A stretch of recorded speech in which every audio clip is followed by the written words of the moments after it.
à Oxford par un alors jeune, après célèbre archéologue britannique Sir Arthur Evans, que cette tête, en effet, correspond à une de ces corps sans tête que nous avons retrouvés. Et donc, c'était l'origine d'une très belle coopération entre ce que nous avons appelé la collaboration d'un musée, comme je viens de dire, de Split, qui est le plus ancien au sud-est de l'Europe, avec le musée de Yashmolian, qui est le plus ancien au nord-ouest de l'Europe. Et ce que nous a amené aussi au début des années 2000, précisément en 2004, d'organiser une très belle et grande exposition à Oxford, qui était suivie par une autre exposition analogue, et les catalogues analogues, aussi des grandes publications. Si éventuellement quelqu'un s'intéresse, je peux l'enseigner sur des détails, à Barcelone. Et enfin, aussi aux cités du Vatican, dans les musées du Vatican, l'exposition qui était inaugurée fin février 2005. Voici cette sculpture acéphale, sans tête, de Narona, et le moment quand cette tête est en marbre de Livie, donc c'est la femme de l'empereur Auguste, et nous avons pu trouver une correspondance totale. Voici l'ensemble de la statue reconstituée. Une des gemmes aussi de Camée avec le portrait de Livie que nous avons trouvé lors de nos travaux. Un autre empereur, Vespasien, et c'est notamment lui qui nous a unis avec l'Espagne actuelle, et c'était aussi un des motifs pour lesquels cette exposition s'est déplacée à Barcelone.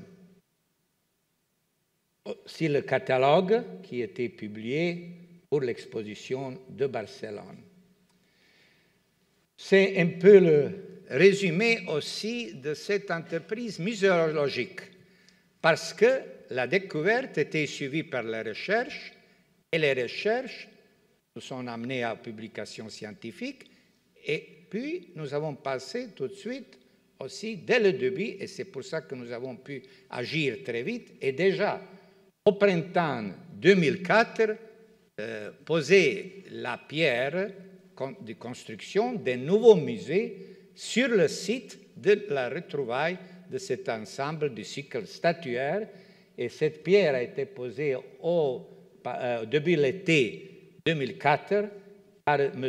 Mounir Bouchenaki, alors sous-directeur général de l'UNESCO, responsable pour la culture. Le musée a été construit et inauguré quelques années plus tard, et donc c'est l'intérieur de ce nouveau musée en place donc dans cette ville, et qui contient cette galerie statuaire et d'autres trouvailles. Et il s'agit d'un édifice moderne, contemporain du point de vue de l'architecture, qui a abrité, qui a mis comme un chapeau sur cet intact emplacement de ce temple romain. Maintenant, nous allons de cette époque romaine, de l'Empire romain, nous allons vers l'Empire tardif, l'Antiquité tardive. Donc c'est la période 4e, 7e siècle, qui est aussi représentée à Narona, comme je disais, les découvertes, mais nous allons passer sur cet autre grand site qui s'appelle Salona et qui est dans les alentours de cette ville d'où je viens, de Split, qui a vu la naissance de ce premier musée. Et cette ville de Salona était la capitale de la province romaine de Dalmatie, qui abritait voici une très grande partie de la côte adriatique orientale jusqu'à peu près la fleuve de Sava. C'est le plan de cette grande ville de Salona, avec les divers, n'est-ce pas, quartiers qui sont semblables aux d'autres villes romaines. Et voici quelques vues aériennes aussi des résultats de ces fouilles, n'est-ce pas? Un relief qui peut être daté autour de 340, qui était comme un emblème de cette ville sur la période charnière entre la fin de l'époque païenne romaine et le début de l'époque romaine chrétienne à Salone.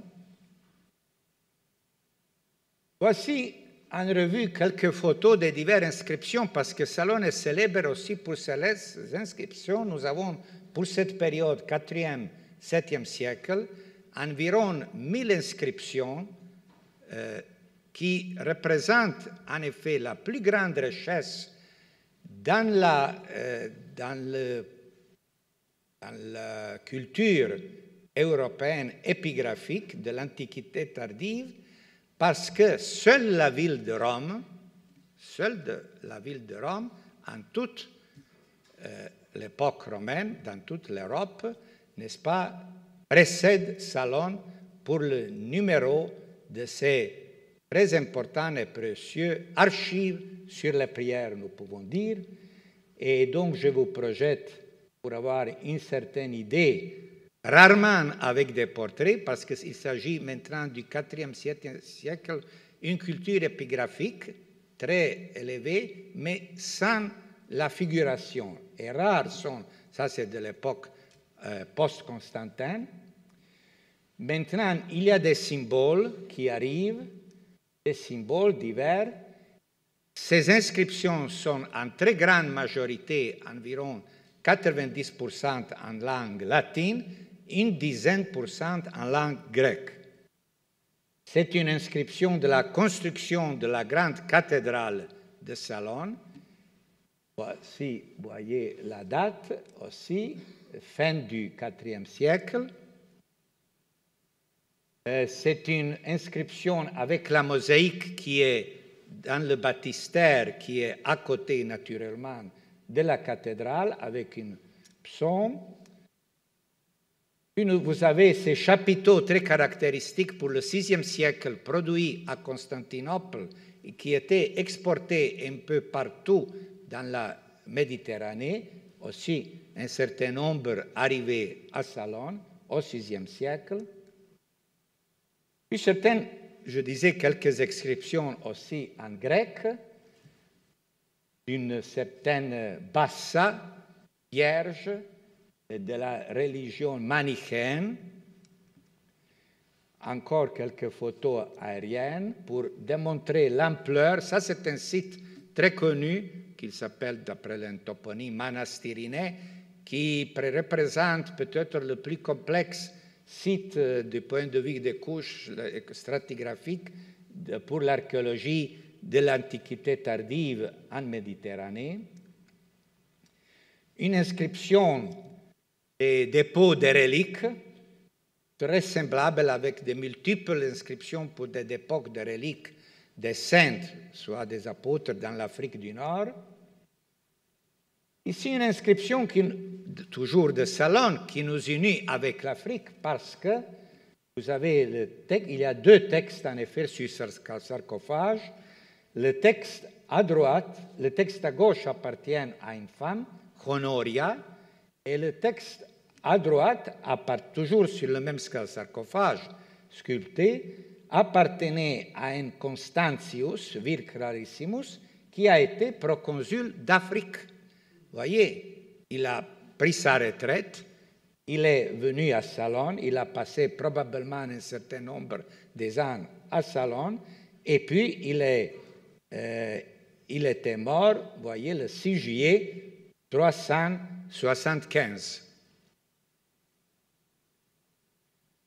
Ici, vous pouvez voir, et c'est surtout des relations précises et témoignées par les inscriptions des personnages entre le mont de Salone, capitale de la Dalmatie romaine, avec les diverses provinces de l'Empire romain. Vous voyez quelques témoignages de l'Afrique. Je vois pour l'instant aucun témoignage de votre partie de l'Afrique du Nord, mais vous voyez un très grand, très impressionnant nombre de témoignages, de relations directes des personnes entre le Proche-Orient, notamment l'Asie mineure. Par exemple, en grec, il y a des témoignages surtout de l'Apamée, de la Syrie. Encore un autre témoignage d'un autre village, aussi sur le Rassa, sur le territoire d'Apamée, donc les alentours surtout de la Syrie.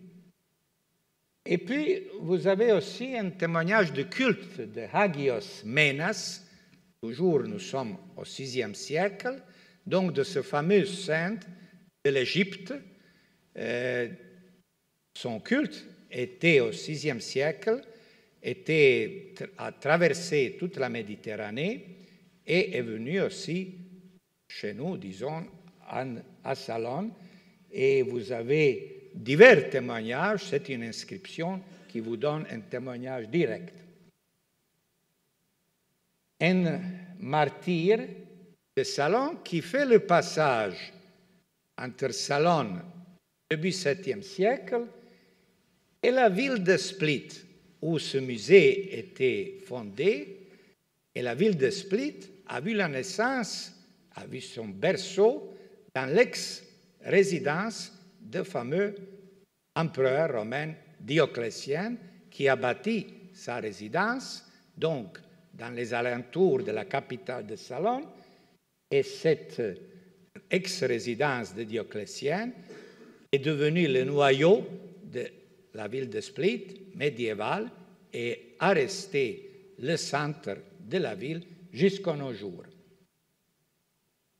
Et maintenant, je reviens au début de mon propos quand je proposais de mettre aussi cette conférence un peu sur le signe de cette grande jubilé 1600 ans de la naissance d'un homme qui s'appelait Hieronymus, mais qui est très connu,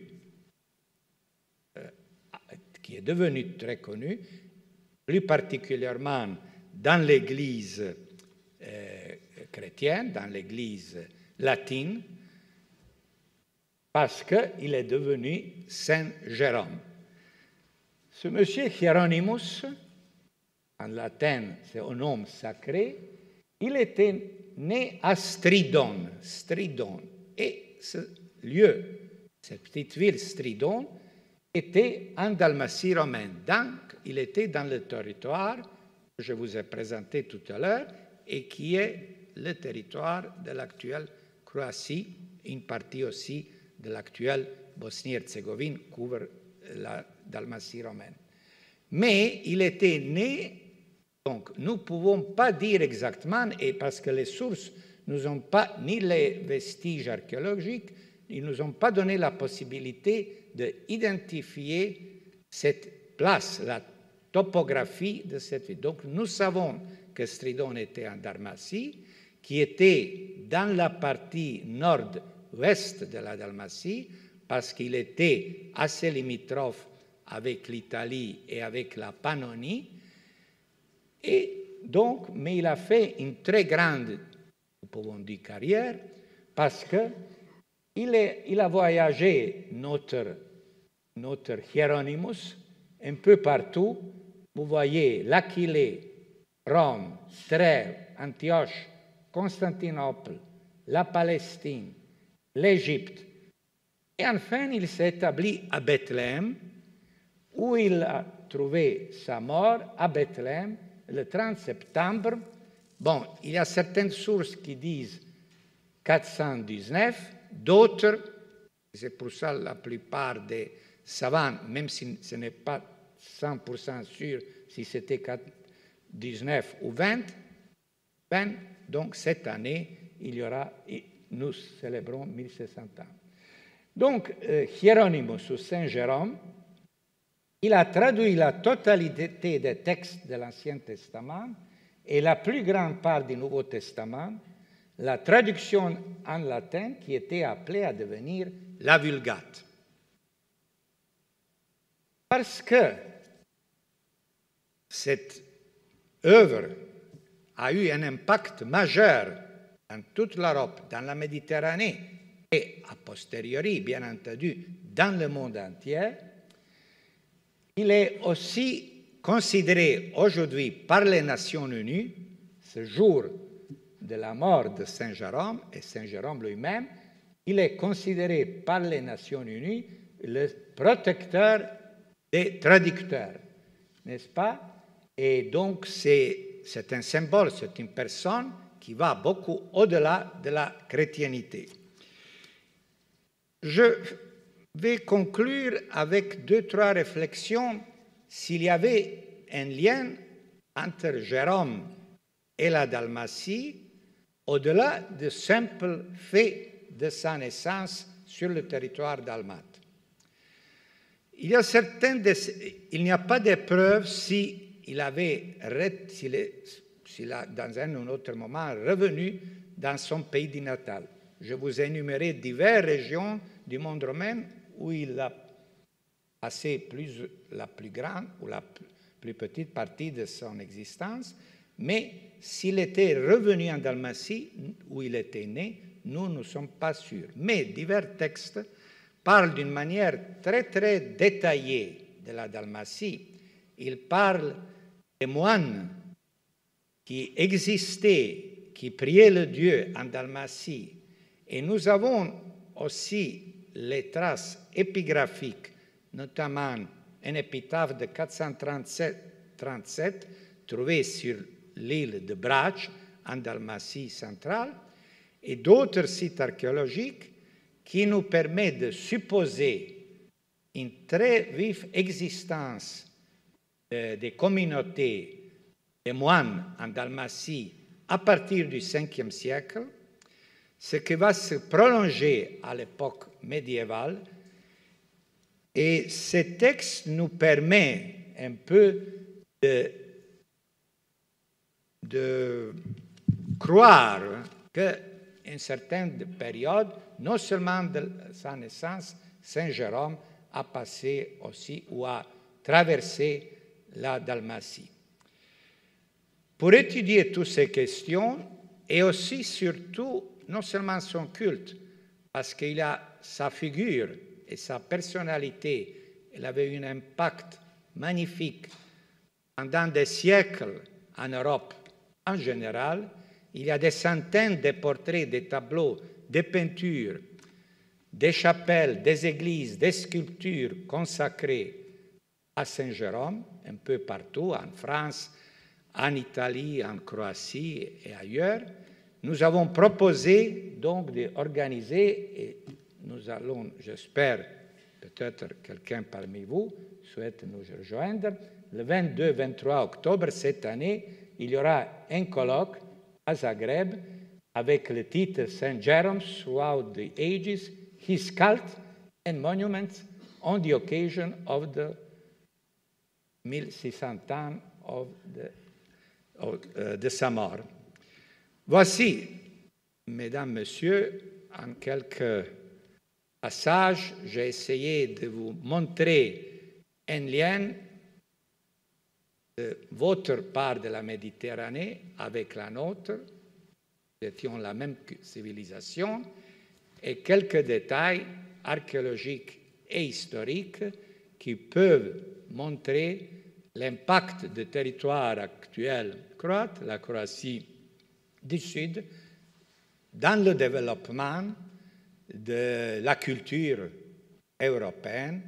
Nous avons donné à la culture européenne des personnages importants comme Saint Jérôme, mais aussi nous avons donné aussi les fondements de l'archéologie parce que les plus anciennes recherches archéologiques ont été sur notre territoire et notamment aussi certaines disciplines en archéologie, notamment une discipline archéologique, l'archéologie chrétienne, s'est développée chez nous et chez nous, en effet, à la fin du XIXe siècle, précisément en 1894, s'est tenu le premier congrès international d'archéologie chrétienne. et plusieurs archéologues de l'Afrique du Nord ont participé à nos travaux. Je vous remercie pour votre attention.